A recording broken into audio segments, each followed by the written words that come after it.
Di bagian sebelumnya, Lindong berpartisipasi dalam sebuah pertandingan yang disebut pertarungan menara.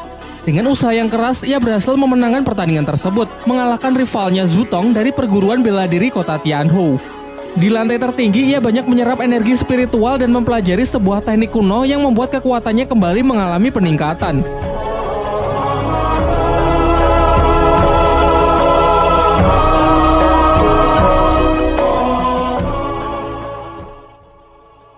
Terhitung sudah lebih dari 24 jam Lindong berada di dalam menara yang membuat Yue semakin cemas. Sementara di lantai tertinggi, Lindong berusaha keras meningkatkan kekuatannya hingga berhasil mencapai tingkat ketiga. Bahkan pancaran energi nampak keluar dari menara tersebut. Setelah dirasa cukup, ia pun mencoba kekuatan barunya yang dalam sekejap bisa menghancurkan prasasti kuno di hadapannya. Akan tetapi saat akan mencoba turun, ketiga segel spiritualnya keluar dan terhisap ke atas tempat tersebut. Lindong pun segera bergegas mengejarnya. Di luar menara, Yue semakin cemas karena keberadaan Lindong tiba-tiba menghilang dari menara. Bahkan kakek Yanda sendiri mengaku bahwa ia juga tak tahu persis kemana Lindong pergi. Namun berdasarkan legenda, master spiritual kota Yan yang dahulu menciptakan menara ini sengaja membuat ruangan rahasia yang hanya dapat diakses oleh orang terpilih saja. Jadi kemungkinan Lindonglah orang yang dimaksud. Sementara itu, Lindong telah tiba di sebuah dimensi dan masih mengikuti ketiga segel kehidupannya yang membawanya ke sebuah prasasti kuno. Ketika ia semakin kebingungan, tiba-tiba ia mendengar suara dari tangannya yang ternyata itu adalah Martha si rubah putih dengan tampilan yang sedikit berbeda dari sebelumnya setelah menghisap kekuatan mutiara dulu di kolam surgawi. Martha menjelaskan bahwa benda di hadapannya disebut segel spiritual leluhur, yaitu salah satu segel spiritual langit dan bumi yang dikatakan milik para dewa. Diceritakan jika seseorang memiliki segel ini, maka ia akan menjadi petarung terkuat di dunia. Setelah menyampaikan penjelasannya, ia menyuruh Lindong untuk mengambil kembali tiga segel spiritualnya. Namun segel itu seakan melakukan perlawanan dan malah tertarik ke dalam prasasti kuno tersebut. Sesaat setelahnya, tiba-tiba dimensi itu perlahan berubah menunjukkan proyeksi dataran benua yang memberitahukan lokasi dari segel spiritual leluhur lainnya. Martha lalu memperingatkan Lindong agar informasi mengenai lokasi segel-segel itu jangan sampai diketahui oleh orang lain jika Lindong tak ingin bernasib sama dengannya. Singkat cerita, Lindong pun keluar dari menara menghampiri Yue dan kakek Yanda yang telah menunggunya. Diperlihatkan sang kakek sangat senang dan bangga karena Lindong telah membantunya memenangkan pertandingan. Bahkan Yue yang biasanya bersikap dingin kali ini juga mengungkapkan rasa terima kasihnya kepada Lindong. Namun tiba-tiba, Qing Tan adik Lindong datang dengan wajah yang ketakutan.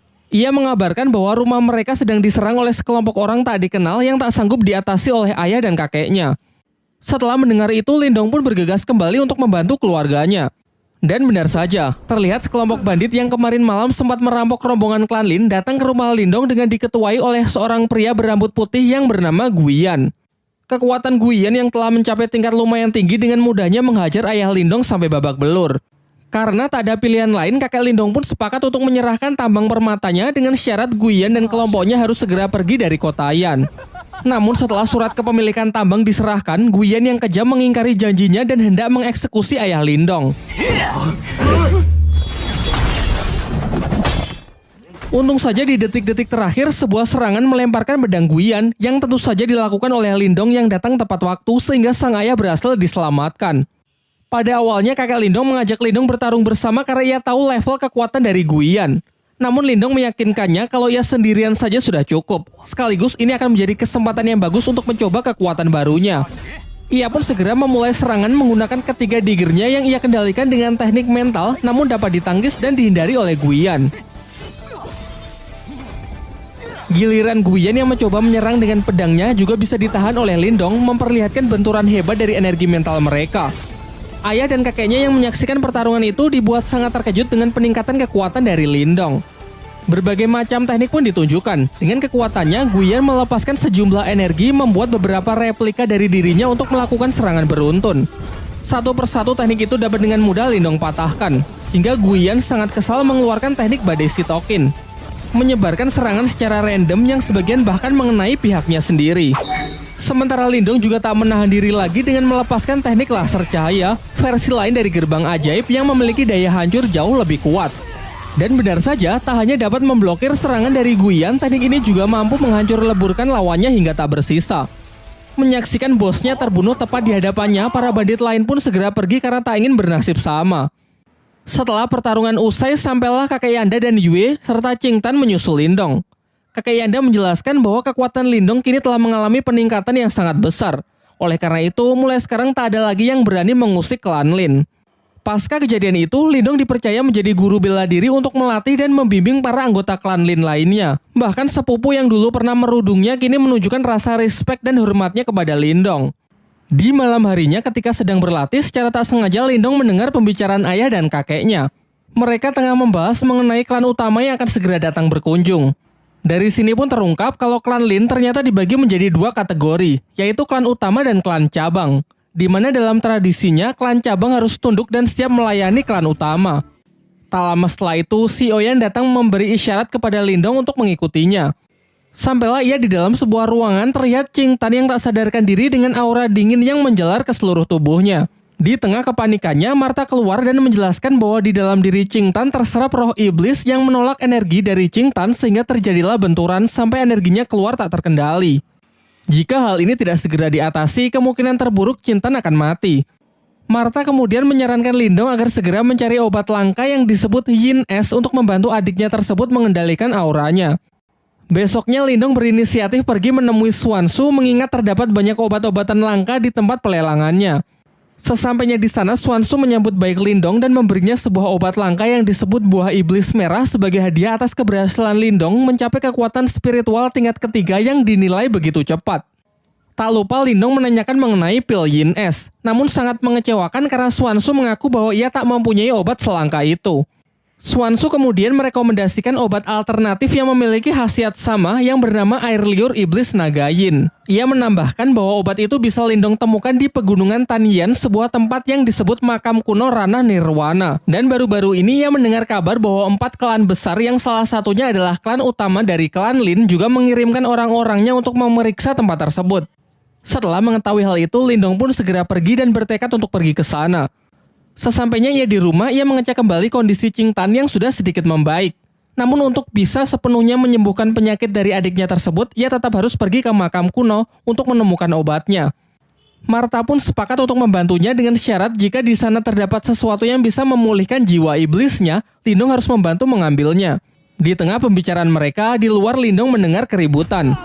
Ternyata kerusuhan ini datang dari seorang perwakilan klan utama dari klan Lin yang menantang para petarung di klan cabang tersebut, yang menurutnya hanya sekumpulan sampah tidak berguna.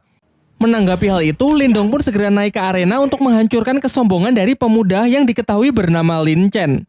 Sementara itu, senior dari Lin Chen, seorang wanita bernama Lin Ker, tengah diajak berkeliling bersama kakek Lindong. Dalam pembicaraan mereka, kakek Lindong meminta agar Lin Ker mengikut sertakan Lindong untuk pergi ke makam kuno agar cucunya tersebut bisa lebih mengasah kemampuannya. Pada awalnya, Lin Ker ragu karena beranggapan kalau para petarung di klan cabang tak lebih kuat dari klan utama, sehingga dikhawatirkan hanya akan menghambat perjalanannya saja. Namun secara kebetulan ia melihat Lindong dan Lin Chen yang akan bertarung, sehingga hasil pertarungan mereka akan ia jadikan sebagai bahan pertimbangan. Kembali ke arena, dengan penuh percaya diri, Lin Chen pun menantang Lindong bermaksud menunjukkan kekuatan dari klan Lin yang sesungguhnya. Di awal pertarungan, Lindong berusaha menjaga jarak untuk menganalisis gaya bertarung serta level dari lawannya terlebih dahulu. Setelah mengetahui lawannya tipe petarung jarak dekat, ia menyerangnya menggunakan pedang yang ia kendalikan menggunakan kekuatan mental dan berhasil menjatuhkan Lin Chen keluar arena.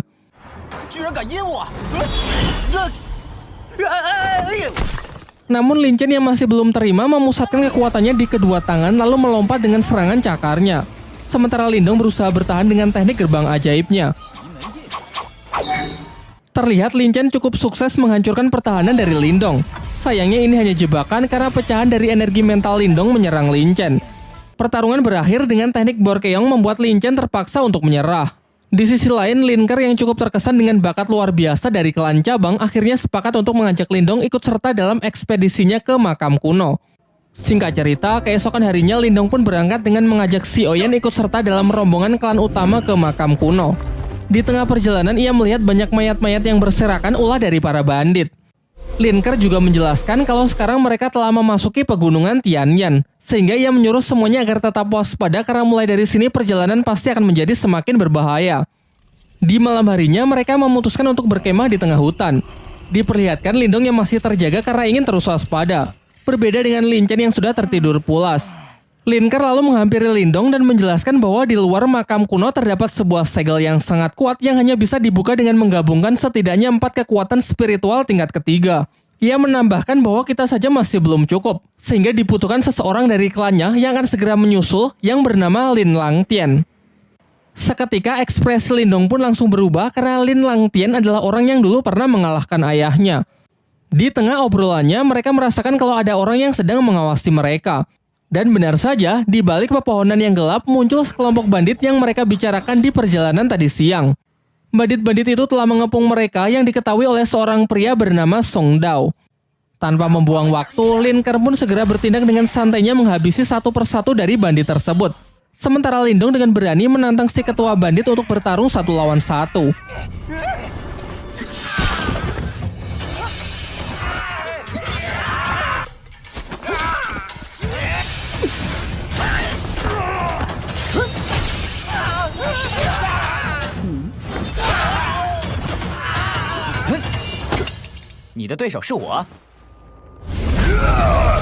Song Dao pun melancarkan serangan dengan teknik yang ia sebut tinju harimau penghancur.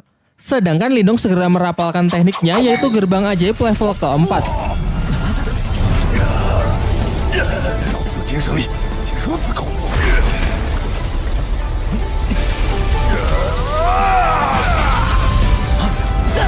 Pertarungan singkat itu akhirnya dapat Lindong menangkan. Lin Chen yang baru bangun sangat panik saat tahu kalau mereka baru saja diserang. Mendengar ceritanya dari Lin Ke, ia tak percaya kalau Lindong lah yang telah mengalahkan ketua dari para bandit itu sendirian, mengingat statusnya yang hanya dari klan cabang. Namun Lin Ke mengatakan bahwa kekuatan seseorang tidak bisa dinilai dari tingkatan klannya saja. Di pertarungan sebelumnya, Lindong sudah menunjukkan belas kasihannya karena kalau tidak Lin Chen pasti sudah almarhum.